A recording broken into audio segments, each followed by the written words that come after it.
ओम शांति। 11 मई 2020 के ज्ञानामृत से ब्रह्मा कुमार सूर्य भाई का दादी जानकी जी के साथ का अनुभव।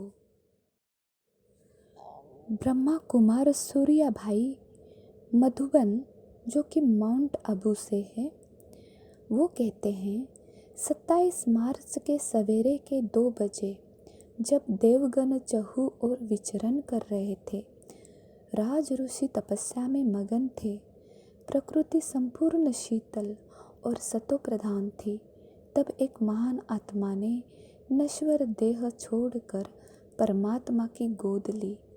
वे थी महान योगिनी दादी जानकी जी। लंबे समय का अभ्यास अंतिम क्षणों में मनुष्यात्मा की श्रेष्ठ स्थिति बना देता है। दादी जी कई दिनों में अस्वस्थ थी, परंतु 2 दिन पूर्व से पूरी तरह स्वस्थ हो गई थी, क्योंकि उन्हें योग युक्त होकर अपने वतन को जाना था। लंबे समय का अभ्यास वह था, मैं कौन और मेरा कौन। यह संपूर्ण सत्य है कि अंत में इसी स्मृति में स्थित होकर उन्होंने देह का त्याग किया। वे सृष्टि की अनमोल रत्न थी, अष्टरत्न थी। पहले से ही वे सब कुछ भूली हुई थी, संसार से उपराम थी। अंत में उन्हें एक ईश्वर के सिवाय कुछ भी याद नहीं था। यही है किसी योगी की सर्वश्रेष्ठ गति। विश्व कल्याण में आजीवन संलग्न वे कहाँ करती थी, सफ़ेद कपड़े जेब खाली, और हम हैं सारे विश्व के मालिक। उन्होंने कभी अपने पास पर्स भी नहीं रखा, उनका अपना बैंक अकाउंट भी नहीं था। अपना सर्वस्व प्रभु अर्पण करने वाली दादी बेफिक्र बादशाह थी। उनकी आसक्ति संसार में कहीं भी नहीं थी। उन्हें न पद चाहिए था, न वैभव, न नाम चाहिए था, न मान, न धन चाहिए था, न स्वादिष्ट भोजन। उन्हें चाहिए था केवल विश्व कल्याण का महान कार्य, जिसमें वे आजीवन संलग्न रही। भगवान ने किया प्यार। भगवान से तो सभी प्यार करते थे, पर हम सबने देखा भगवान को उन्हें प्यार करते हुए, उन्हें सम्मान देते हुए। भगवान उनका सच्चा दोस्त बन गया था। इतनी महान और भाग्यवान थी वो। जीवन भर उन्हें भगवान का साथ मिला। विचारणीय है कि भगवान किसे प्यार करता है, केवल उन्हें ही नहीं जो उसे प्यार करते हैं, लेकिन उन्हें जो सच्चाई का मार्ग अपनाते हैं, जिनमें त्याग भावना व शुभ भावना कूट कूट कर भरी होती है, जो बहुत पवित्र और निर्मल होते हैं। ऐसे आत्माएं ही संसार के लिए सुखदायी बन जाते हैं। अशरीरी होने की गहन तपस्या। उनके जीवन आदिकाल में ही स्वयं निराकार शिव बाबा ने उन्हें मस्त फकीर और रमता योगी नाम दिया था। सचमुच वे योग साधना में मस्त रहती थी। आत्मचिंतन उनका स्वभाव बन गया था। एकाग्र उनके लिए वरदान था। ईश्वरीय महावाक्य तो उनकी जान थे। ईश्वरीय महावाक्यों का प्रतिदिन अनेक बार अध्ययन करते हुए उन्होंने अपने चिंतन को बहुत महान बना लिया था। हम जानते हैं कि बिना त्याग के तपस्या फलीभूत नहीं होती। उनके त्याग की कहानियाँ तो अद्भुत है। सादगी से भरा उनका जीवन अनेकों के मन को मोह लेता था। उन्होंने जीवन में अशरीरी होने की गहन तपस्या की, इसलिए उनकी दृष्टि व बोल में बहुत प्रभाव था। विदेही राजा बाबा उन्हें जनक बेटा कहा करते थे। कहते थे, ये मेरा विदेही राजा जनक है। सचमुच वे इस संसार में रहते हुए, सेवाओं से बहुत प्यार रखते हुए, संपूर्ण कार्य करते हुए विदेही स्थिति में स्थित रहती थी। यही सत्य है कि उन्होंने सारे संसार में विचरण किया, लेकिन संसार कभी उनके अंदर विचरण नहीं कर पाया। सब कुछ तेरा नेचुरल स्थिति थी उनकी। करण करावनहार सब कुछ करा रहा है, प्रत्यक्ष अनुभव था उनका। वे कहती थी, भगवान जो कुछ हमें करने को कहता है उसे करने का बल भी देता है। इसलिए यज्ञ सेवाओं में उन्होंने कभी ना नहीं कहा। यज्ञ के लिए संपूर्ण वफादार भगवान ने इस धरा पर प्रजापिता ब्रह्मा द्वारा रुद्र गीता ज्ञान यज्ञ रचा और इन महान आत्माओं को उस यज्ञ की जिम्मेदारी दे दी। जब वे सेवा पर गई तो उन्होंने अपने जीवन का एक नियम बना लिया था कि जो कुछ भी मुझे मिलेगा उसका आधा मैं महायज्ञ आबू में ही भेजूंगी। उन्होंने यह कार्य जीवन पर्यंत किया। वे शिव बाबा के इस यज्ञ के लिए संपूर्ण वफादार व ईमानदार थी, इसलिए भी वे भगवान के प्यार की पात्र बन गई थी। शांति की शक्ति, उन्होंने अपने को ऐसा दिव्य पात्र बना लिया था कि भगवान इस पात्र में अपना सब कुछ भर देना चाहता था।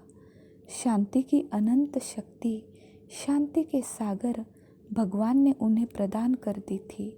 हमें स्मरण है कि बहुत साल पहले लंदन में संकल्प शक्ति के धनी यूरी गेलर से उनका आमना सामना हुआ। हजारों लोगों की सभा एकत्रित हुई थी। यूरी गेलर ने सबकी घड़ियां रोक दी, सबकी चाबियां मोड़ दी, हथेली पर पौधा उगा दिया। यह सब देखकर आश्चर्यचकित थे। इसके बाद आई दादी की बारी। उन्होंने पूरी सभा में ऐसी शांति का सन्नाटा स्थापित कर दिया कि सभी के मन रूपी कंप्यूटर पर शांति की तरंगें प्रतीत होने लगी। सभी के चित्त शांत हो गए। यूरी गेलर ने हार मान ली। ऐसी थी हमारी दादी शांति की शक्ति। सेवा का बीज हुआ फलीभूत। विदेशों में उन्होंने 1974 से ईश्वरीय सेवा का बीज डाला। बहुत समय तक फल ही नहीं निकला, परंतु ना तो वे निराश हुई ना हिम्मत हारी। उन्होंने अपनी योग तपस्या की शक्ति से देवकुल की आत्माओं का आह्वान किया। लोग आने लगे, संख्या बढ़ने लगी। सेवा का बीज फलीभूत होने लगा। यह उनकी ही देन है कि आज 140 देशों में शिव बाबा का झंडा लहरा रहा है। हमारी ये संस्था अंतर्राष्ट्रीय संस्था है, ये उनकी ही देन है। हम समझ सकते हैं इसके लिए उन्होंने कितना परिश्रम किया होगा। वे भूखी रही, प्यासी रही, लेकिन उन्होंने एक विशाल सुदृढ़ संगठन तैयार किया। हमें गर्व है अपनी इस महान आत्मा पर जिसने हमें सब कुछ तैयार करके दिया। निष्काम भाव से ब्राह्मणों का ये सुंदर वृक्ष तैयार करके स्वयं भी भरपूर होकर अपने प्राणेश्वर के पास चली गई। महान योगिनी शिव बाबा और ब्रह्मा बाबा से उनका संपूर्ण स्नेह और समर्पण भाव था। बस गया था उनके चित्त में, तू मेरा मैं तेरी। चारों युगों में शायद ही कोई भगवान को ऐसा मिले जो दादी जैसा उन्हें प्यार करे। जब प्यार के सागर अव्यक्त बाप दादा आते थे तो उनके प्यार को देखकर भाव विभोर हो जाते थे। वे महान योगिनी थे। चलते हुए इधर उधर कभी नहीं देखती थी, सब उनको ही देखते रहते थे। उनके त्याग की एक मिसाल सबने देखी। उनका संकल्प था कि मेरी मृत्यु के बाद मेरी अर्थी पर कुछ भी खर्च ना हो। कैसा खेल बना। सारे विदेश में लॉकडाउन हो गया। विदेशों से और भारत से कोई भी नहीं आ पाया। प्रकृति भी आंसू बहाने लगी थी।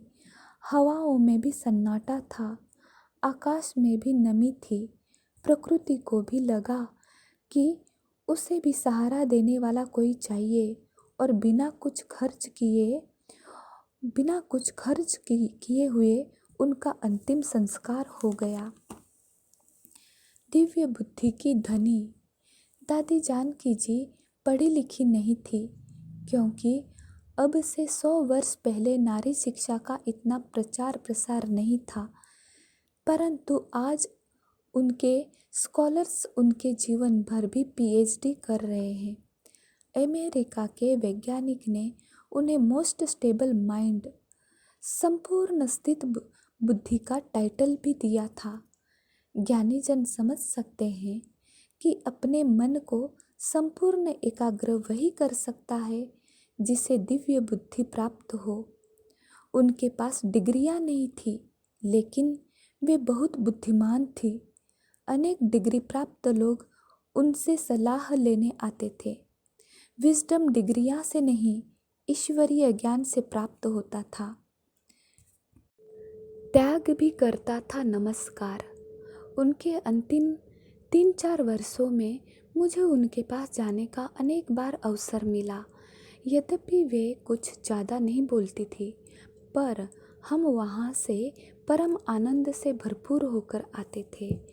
वो खुशी और संतुष्टता कई दिनों तक हमारे मन पर रहती थी। उनको देखकर मन अनेक प्रेरणाओं से भर जाता था। उनमें सबको साथ लेकर चलने की कला थी।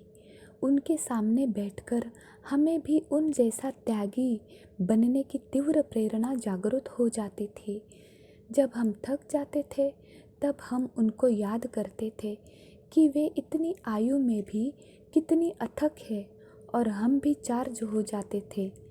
त्यागी तो वो इतनी थी कि त्याग भी उन्हें नमस्कार करता था। उनके त्याग और तप के बल से हम सभी आज सुखपूर्वक जी रहे हैं। लोग कहते थे कि दादी जानकी जी हमारे जान की चाबी है। जानकी, बहुत याद आओगी आप हमें।